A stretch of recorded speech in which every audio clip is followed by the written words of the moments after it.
Most countries can be invaded, as long as you have enough soldiers, enough weapons, and enough money. But invading India is almost impossible, not because of its army, its technology, or its alliances, but because of its geography. India isn't protected by man-made walls like China. It's protected by mountains, forests, deserts, and oceans. To the north of India stands a wall of ice and stone, the Himalayas, the tallest mountain range on Earth, stretching farther than the distance from New York to Miami, and every kilometer is deadly. For thousands of kilometers, these mountains create a nearly impenetrable barrier. Steep cliffs, narrow passes, sub-zero temperatures, and air so thin that even trained soldiers struggle to breathe.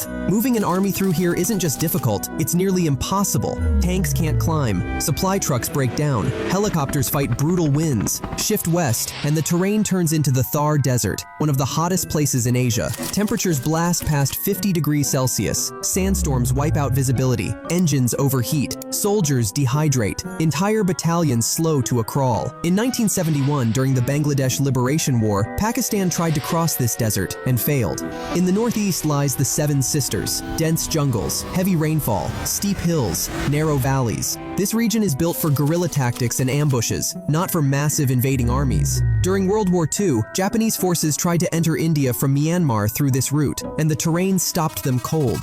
So, what if someone tries to attack from the sea? That's also extremely hard. In the south sits the Deccan Plateau, flanked by the Western Ghats near the Arabian Sea and the Eastern Ghats near the Bay of Bengal. These regions are tall mountain ranges covered in thick forests and heavy rainfall. Landing an army here isn't easy. And don't forget India's navy, with over 130 warships, submarines, and aircraft carriers, makes it even harder. But let's say, somehow, an invader gets past the mountains, deserts, jungles, and seas. What waits for them is one of the world's largest, most experienced militaries. India fields over 1 million active soldiers, backed by massive reserves. Its missile command can strike across continents. And this Indian military has fought in everything: glaciers, deserts, jungles, and high-altitude battlefields.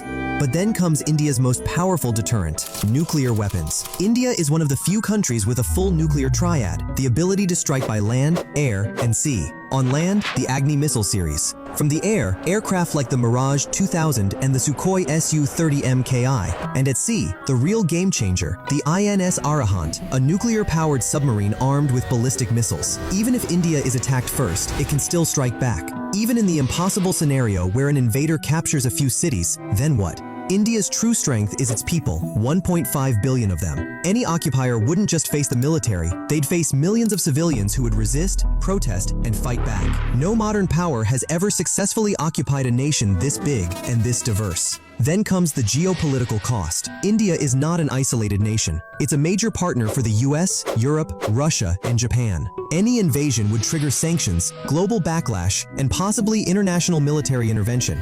In today's world, attacking India isn't just a military gamble, it's an economic disaster.